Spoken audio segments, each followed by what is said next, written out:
Have you ever heard of a zoo with no real animals? This one was different. Real people wore full costumes, pretending to be creatures. Some staff dressed as a polar bear, a gorilla, a lion, even a sloth. All of them reported to one man, the leader, who ran the whole show, scraping by to keep the zoo alive. When the first group of visitors arrived, their eyes first fell on the sloth, hanging motionless from a fake tree, not a muscle moving. Bored, they wandered to the lion's enclosure only to find the lion lying flat on the ground, just as still. Someone suggested checking the lion from behind. As the crowd circled, the lion flipped around, revealing a human face peeking through the mask. Disappointed, the visitors moved on. Next was the polar bear. The man inside the costume was the zoo's former director, nervous, sweating, hiding behind a fake rock. The leader, panicking that tourists would leave unhappy, hissed at him, "Get out there, entertain them." Trembling, the old man stepped into view. A kid tilted their head. Was the polar bear shivering in this heat? To distract the crowd, the leader rushed to show them the giraffe. He'd been short on cash, so he'd only bought a giraffe head,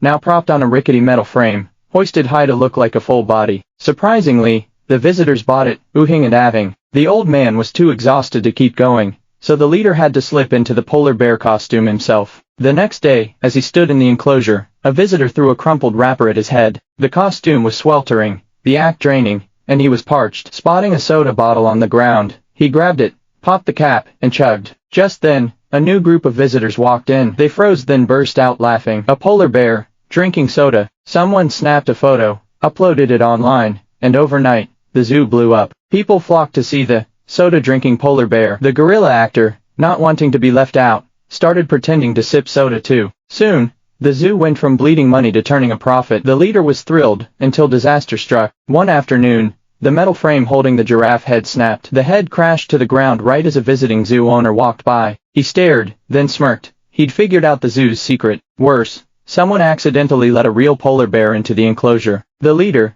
panicking but still in character, marched straight toward it thinking it was just another staff member in a costume. "Cut it out," he snapped. "We've got visitors." But this bear was real. It roared, lunging at him. The leader barely escaped with his life. He dropped to the ground, held his breath, and played dead. The bear sniffed him, then stepped back, standing guard nearby. One of the staff, still in his polar bear costume, sprinted over to distract the real bear. As the bear turned to snarl at the fake, the others dragged the leader to safety. But the real bear attacked the fake one next, slamming it to the ground. The costume tore, but it held long enough for the man inside to scramble away.